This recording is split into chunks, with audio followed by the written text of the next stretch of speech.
Hello there guys and welcome back to the channel. Today's video we are going to be checking out how best to defeat this Red Guardian in the final quest of Uncollected.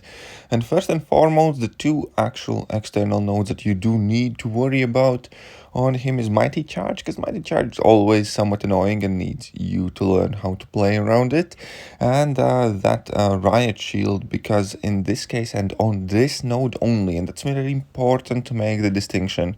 When you strike Red Guardian, he will still be losing his shield charges. It's not going to happen normally in Arena or Alliance War or wherever, but here, when you actually land an attack, he also loses his Riot shield charges, and that is important because his shield can get fractured that way, and when his shield gets fractured, basically you get stunned. So that is something you want to avoid. So only attacks you can realistically land safely would be heavy attacks without fracturing the shield. But there is an obvious way how to get around this, because that stun will not trigger if you are mid special attack animation. So you can use your special attacks to make sure they shatter his shield, and that means you will not get stunned.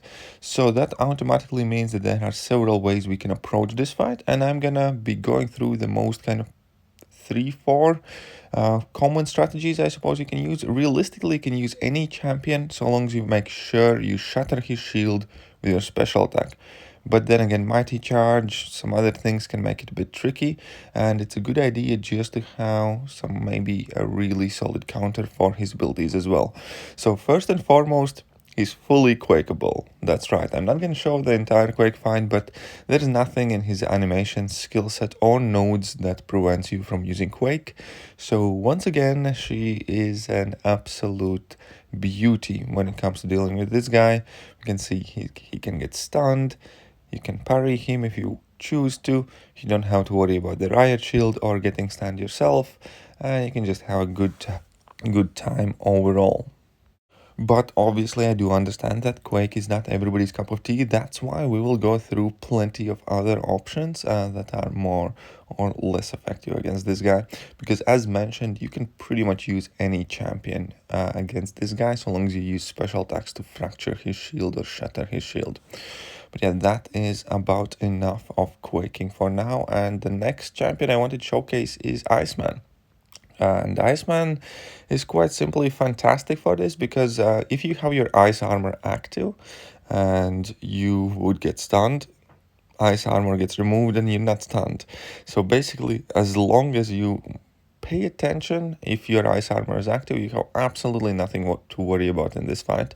Obviously, you can combine the same strategy with using your special attacks, but in this fight I'm not using my special attacks on purpose, just to kind of showcase that Iceman is having a really good matchup here, because you can just basically play the fight as normal. You have not much to worry about.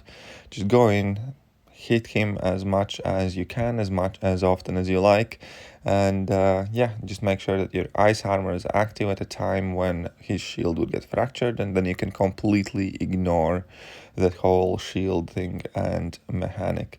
So that is absolutely wonderful. So obviously, if Iceman works, there are a multitude of other champions that are stun immune or very capable of dealing with stun debuffs. Like next video that I will be showcasing, for instance, is going to be M Frost in diamond form. Another important note is reparry is like super useful against this Mighty Charge mechanic as well, because he's obviously stun immune and unstoppable when he's dashing back in at you, but that's only for the first hit. So if you learn to reparry, then that's going to make life a lot easier for you to kind of like parry your way into openings. However, if you're not a big fan of reparry method, for instance, then Elsa Bloodstone might be the pick for you. And here we're going to see that her evade mechanic is like super useful to gain an opening against this unstoppable Mighty Charged Guardian, and you can utilize that to kind of like get your gameplay going.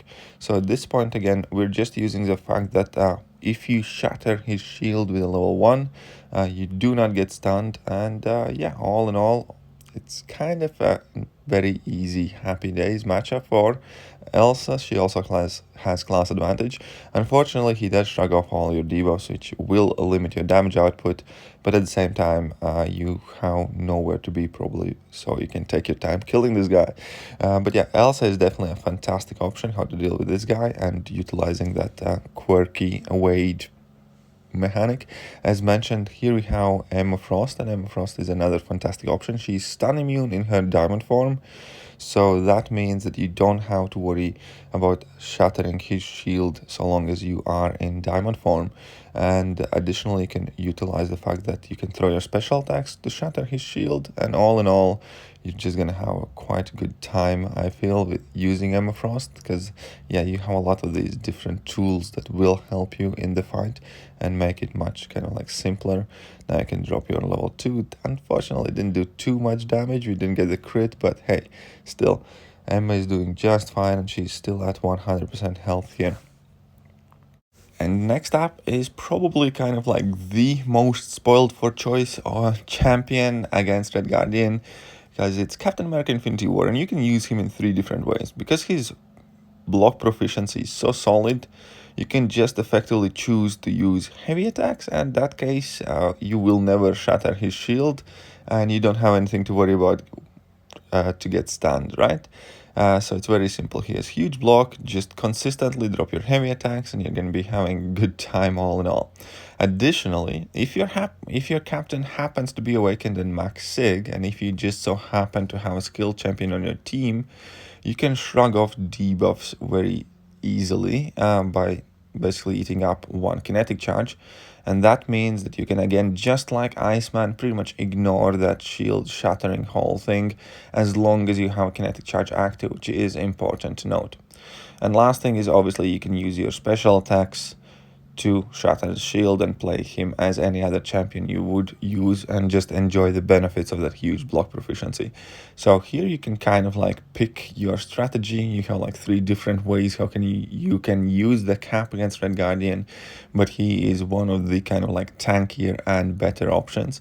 Now this fight is going to be Taskmaster. I will make a quite big mistake that I kind of forget to think about, and that is I'm going to drop a heavy attack in his block, and that's not going to end up well, but still we're going to finish out this fight completely just to kind of like showcase it. Taskmaster or any other champion really can have a good amount of fun here.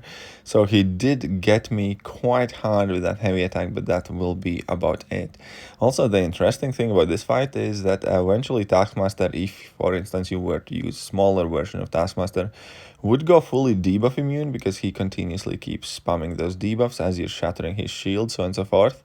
So long as you keep a count on the number of debuffs you have, you're gonna go fully debuff immune, and obviously then you don't have to worry about getting stunned either, because getting stunned is a debuff. And yeah, so Taskmaster can go debuff immune and also have a fantastic time here. Not that you necessarily need to use that aspect of Taskmaster's toolkit, and you can simply, as mentioned before, use your special attacks to shatter his shield. And obviously Taskmaster has quite high perfect block chance, and here and there you can exploit some of his weaknesses, dealing extra damage, and it's a relatively kind of like simple, easy fight with class advantage. Not much to worry about there. Now, that's the one thing that still kind of gets me sometimes, is knowing when to dash in after his level 2 animation, but I'm sure I'm going to get a hang of it. So next fight, we are going to be taking a Squirrel Girl for a spin, because she's also like a really fun option, I found. She's not the greatest, obviously she doesn't have like the perfect block proficiency and all that, but her heavy attack is perfectly suited to punish Red Guardian's heavy attack. And all in all, she's just super fun to use, so I wanted to add a bit of a Squirrel Girl in today's video as well, because why not, right? You guys are watching. And here we can see that as long as you do smash that shield with your special attacks, as mentioned multiple times before in this video, you're having a perfectly fun time. And other than that, you just want to make sure that you get to a bar of power at a time like his shield comes active if possible. So if you kind of get in a decent power management cycle, I suppose you can call it like that, you're going to have a super easy time. Now, I'm probably not aggressive enough for this fight. I should have just been a bit more aggressive in these fights, but hey, you know, a learning curve. I'm still learning the fight myself. And yeah, you can see that we have class advantage. Squirrel Girl is having fun. We are sending TP here and back, and she was doing a fantastic job. Next, we're gonna go with Venom the Duck, and I actually thought that Venom the Duck is gonna have like an awesome time against this guy with that increased like armor and all that stuff. But then I remembered that he cannot gain any buffs, so that would include that toxic armor buffs as well. But nonetheless, Venom the Duck, when ramped up, obviously can deal massive amounts of damage initially, and then you can just try and get to your level 3, which is what I'm going to do in this fight. I'm going to get back to my level 3 to get my buffs back, and all in all, it's not going to be the smoothest gameplay fight, but I figured I might as well just leave in that solo with the rank 3 5-star Venom the Duck, because why not? So this was the point when I realized I messed up. I was like, ooh, right, he cannot gain any buffs. Well, I might as well try and finish the fight out. So like a lot of the clips in these videos, some of it's like kind of trial and error and theory versus practice, and then you often realize that you overlook some things, and this is what happens. But all in all, we can see that he's still definitely putting in work. I'm gonna be trying to get to a level 3 now in order to get all of my buffs back and get my damage output back. But obviously I need to be careful whilst shattering his shield. Since I'm not going to be using special attacks, I kind of need to just drop some heavies in here to get to those 3 bars of power, and then drop my level 3. So here we go, 1 more I believe, and now I can go for level 3, and then we need to again get to a level 1. So it's not going to be the most straightforward finish, but hey, it works, so why not, I guess. And then after this fight, I'm actually gonna have one really well funny exaggerated clip, I guess. That's gonna be for all of the people that don't want to mess about with this fight too much. But yeah, for now I can see that we got some regen back, dropped some heavy attacks there. I'm gonna just go for my level 1, and he is at 19%, so doing a very solid job, kind of like closing in. Unfortunately, I couldn't capitalize too much on the buffs from level 3, but I still got that regen, which was kind of like one of the main things. And now I'm kind of like lucky enough to have that Fury buff, so I'm gonna drop my level 1, and the fight is over. And yeah, the Red Guardian is actually a very fun opponent to play against, especially because he places debuffs on you, so you get to heal a lot via willpower. But here the last clip of the video is just a completely OP Nick Fury showing everybody how it's done. Nick Fury is stun immune, so you don't have to worry about shield being shattered. But in this case, it doesn't even matter too much, because you can see how quickly Red Guardian goes down. So you can just bring in any OP highly ranked champion and just shatter the guy as well. Who knew? Either way, that will be it for today. I hope this video was helpful for you guys. If it was, then hit that like, hit that sub button, and I'm gonna catch you guys soon. See ya.